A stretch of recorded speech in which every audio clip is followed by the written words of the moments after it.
Hello, guys. Hello, hello. How are you? How are you? How are you this Monday evening? Hello, hello. We're going to wait for a couple of people to join us. Happy Monday. It's been a crazy weekend. How was your weekend? I have been sick.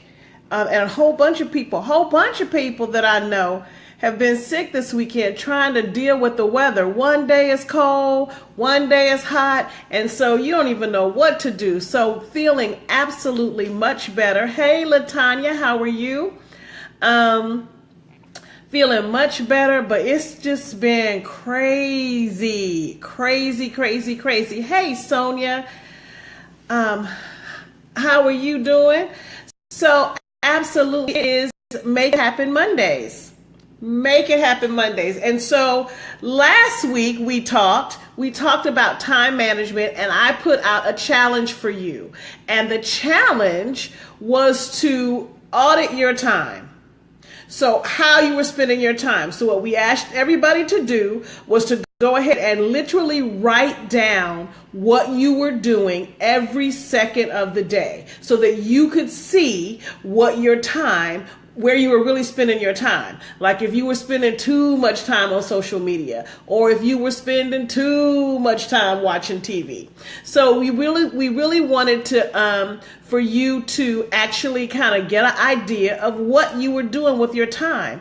Because one of the things that we discussed and we talked about was that in order for you to achieve your goals, you have to set time in your schedule to do so. You can't just haphazardly say, oh, I'm going to work on that. You need to schedule time. But if your time is already so booked, or you say you don't have enough time, then you need to find somewhere. And one of the ways that we find extra time is that we do a time audit. And what I did was, I know that I could guarantee you that if you did a time audit, you would find some time to do the things that you needed to do. So, hey, Patricia, how are you? So, how did it go? Did you manage your time? How did it go? Did you keep track of your time? You guys come in and let me know if you did the time audit, or if you've ever done a time audit and you know that sometimes you spend more time doing things that you shouldn't do. So let me know, how did the time challenge go? I know when I've done it in the past, and when I've done it even at work, you get so surprised. I mean, it's like, really? I spent this much time doing that? Okay, that's an hour that I could really do something else. Or, oh, wow, yeah, I thought I was only going to be on social media for 10 minutes, but that Pinterest got me looking at all kind of pictures. And so you realize that you're spending time that you could get back. So you've done the time audit, and you realize there's time now that you can get back, that you can see what you can do. So at this point, the only thing you want to do is create your schedule. But create your schedule in such a way that you are absolutely blocking off time for every little thing. Because one of the things that we learned, the successful people, they know and can account for every single minute of their day. Every single minute they can account for. So they know when they have free time and how much time they've allotted for that. They know when they have TV time and how much time they've allotted for that. They know when it's family time, or exercise, or even eating, or even commuting. And so they keep track of their time so that they know how productive they're going to be. So when you make your schedule, you want to account for every single minute of your day. And don't do it to the time. So you know that if you eat, that if it takes you, 30 minutes to eat breakfast, say make it 35, 40, so that you're not rushing through, so that you're not so that you're not down to the wire. Give yourself some cushion in your time, especially when you're working on projects, because what normally happens is you need some cushion just to even transition. I know what it's like. You say you're going to work from 4 to 4:30, and at 4:30 I'm going to leave the office. That's normally what I say. But by the time I put all my stuff together, gather my things, make sure I have shed everything down. It's actually 5 o'clock. And so I needed to account for the cushion of, yes, I'm going to get ready to go, the getting ready to go time. So when you make your schedule, make sure that you add some cushion. But I would tell you, in order to increase your productivity, you want to account for every second of the day.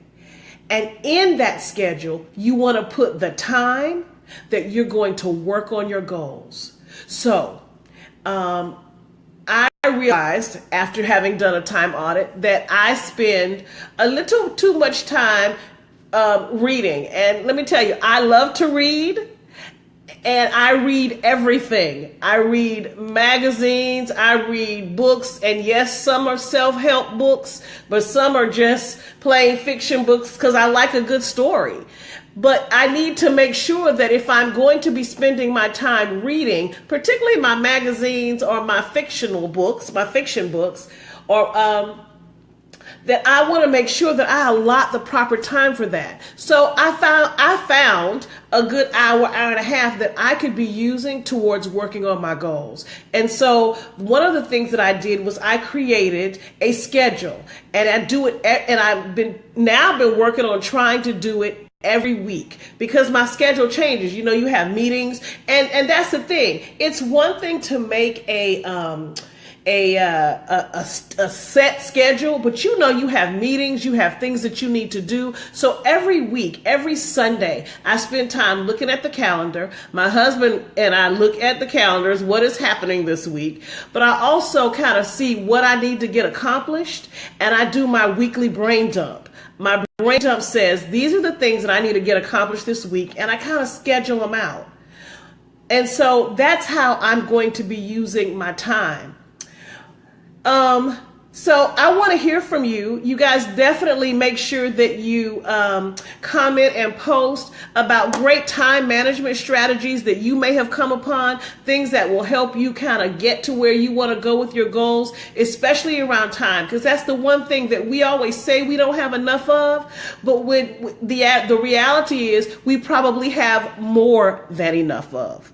So one of the other things that I wanted to talk about tonight was actually motivation and how you stay motivated on your goals. And I'm going to tell you, this week and weekend, it's been a bear.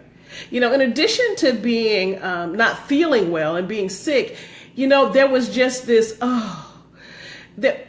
sometimes you just aren't motivated. Sometimes you just don't want to do it. And so I thought about that and thought about how I was feeling and said, how do I stay motivated on working on my goals? Especially when life happens, when sickness happens, when things happen, and it could be easy. Trust me, I know. Trust me when I tell you I know. It could be easy to sit and watch TV, or in my case, sit and read a book. It could be easy to do that. So you have to find ways to kind of keep you on track. So I want to share with you guys some of the ways that I stay on track with my goals, that I stay motivated. And so the first thing is that you visualize the big picture. And you guys see I took notes. I'm one of those kind of girls.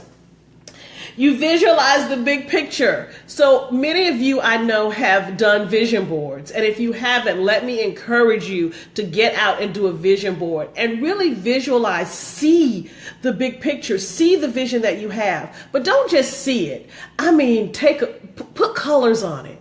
You know what I mean? What does it look like? You know, what does it feel like? Imagine yourself in the vision. Imagine yourself walking and talking with people that would be a part of your vision. So visualize the picture. You know, if you have to, close your eyes and see yourself in your vision, in your big picture, in your goal, so that see you accomplishing your goal. What does it feel like? So you want to visualize the big picture. That's number one way to stay motivated. The other thing that you want to do is you want to tap into other people's energy. So you need to surround yourself with people who are positive, who are doing things, who are motivating, and you sometimes you don't have it. You can't muster it up. You tired, you sick, you don't really want to do it, but you tap into other people's energy. When you are surrounding yourself with people who are making it happen and doing the doggone thing, then you can't help but get motivated by them and like, okay, they doing it. All right, I'm going to do it too. And yes, I'm tired. And yes, I don't see it right now, but I'm going to do it too, because we all going to do this thing together. So, I have some fabulous friends, a support group, some support that they are trying to do some stuff and trying to make it happen. And when one of us doesn't have it, we kind of push the other person on. When one of us isn't doing it, we kind of say, hey, what do you need? What can I help you with? So that we can all stay motivated to go ahead and accomplish all that we know that we need to accomplish. The other thing you want to do is get organized. Let me tell you, it is chaotic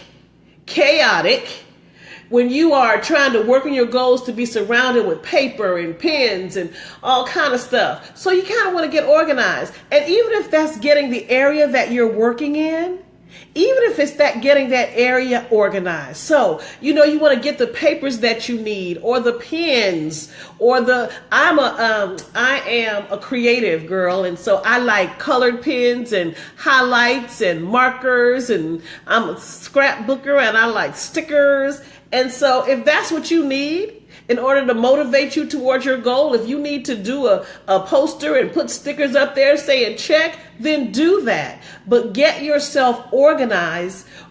Getting yourself organized will absolutely can keep you motivated. Don't worry about what you can't control. Oh my God, are you a part of the what if committee? Because I can be on the what if committee. Well, what if this happened? Well, what if I do this and then this changes? Or what if I do that and then that changes? Get yourself off of the what if committee. It will paralyze you. It will absolutely paralyze you and will keep you from moving forward because you're so stuck on, well, what if this happened? What if this happened? You can't even enjoy or make happen what you can make happen. So do not worry. Don't get caught up in the stuff that you can't control. Only get caught up in the stuff that you can control, because that's what you can move forward. Everything else, let me tell you, God will work it out. That's what I know for sure. God will work it out. I'm going to do what I know to do and let Him handle the rest. And the last thing that you want to do when you want to stay motivated, when you want to stay motivated, and particularly when it's just been a trying week and life has happened and you could just as well sit and watch TV or binge watch or binge read like I do, is to remember your why. Hey Karen, how are you, honey? It was good seeing you yesterday. Remember your why. And if your why is your children, then remember why you're doing your goal. If your why is because you know that God has called you to make a difference, or God has called you to give a message, or your why is that you want to leave a legacy, when you remember why you're doing the goal, why you're doing what you're doing, that's enough to motivate you. We haven't talked about your why, but here's what I know for sure. Your why has to be big enough to motivate you, sustain you when the days come that you just don't want to do it. When I remember why I'm doing it, why I'm doing the goal. Even if the goal is losing weight, and I don't profess at all to be the lose weight goal person. That is for the health coaches. That's not my deal. However, Even when you're losing weight, you gotta remember your why. If you're losing weight now I will say this, if you're losing weight just for the reunion, and once the reunion is come and gone, then it may be that you're going to eat the cheeseburger because your why was temporary. Your why was not long lasting. Your why was a temporary why. But if your goal is to lose weight so that you can maintain your health, so that you can be around for your children and your children's children, that's the why that's going to get you out of bed to exercise. That's the why that's going to make you eat better on a long-term basis. That's the why that's going to change your lifestyle. If your why is because you want to inspire and motivate people, then absolutely, if that's your why, then you're going to do what you need to do to make sure that your speech, if you have to give a talk, is well written. Even when you don't feel like it, even when you don't want to write the book, you know you have a message to deliver. So you will absolutely want to remember what your why is and why you're doing it. That will keep you motivated beyond anything else. Listen, everybody, all of you, everybody who is watching me right now, you've been called to an area of greatness. God has already deposited in you all that he wants you to do and give out to the world. Now it's just a matter of us going out and doing exactly what he's called us to do. And so if that's inspiring somebody, go do what he's called you to do. If that is being a caretaker, go do what he's called you to do.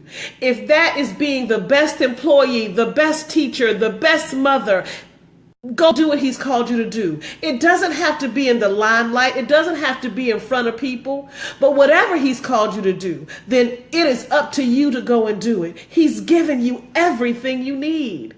He's given you the why. And so use the why to motivate yourself to get out there and accomplish your goal. Listen, I absolutely love hanging out with you guys on Mondays. But I also want to hear from you. I want to make sure that what I am delivering to you is what you need. It's enough to kind of help you make it happen. It's enough to kind of get you started on your goals. So please, please, please share this with somebody who you think that might need it, either in helping and managing their time or helping to stay motivated. And again, I want to invite you, if you are not a member, I want to invite you to join the group Goal for It, because it is the place where we really do motivate each other and hold each other accountable for our goals. And listen, 2017, I have said it before, I will say it again. 2017 is going to be an epic year, but it could only be an epic year if you get out there and do what you've been called to do. If you get out there and make it happen. And so I want to help you in any way I can. I want to support you in doing that because I know that that's what I've been called to do. All right, so next week, next Monday, we are going to be talking about accountability. Because guess what? For some, accountability is a dirty word. If truth be told, if you're not accountable to somebody, then you're kind of floating out on your own. So next week, it's going to be all about, and there's different levels of accountability. But guess what? Tune in next week, next Monday, 6:30, and we're going to talk about accountability and how you can go about finding the accountability you need to help you stay on track. Hey guys, I love you, love you, love you. Thank you so much for tuning in. And if you're watching the replay, thank you for tuning in. I'll see you next week on Make It Happen Mondays. All right, goodbye. Have a great week. Go out, accomplish your goals, stay motivated, manage your time. Oh, we got a lot to do, a lot to do.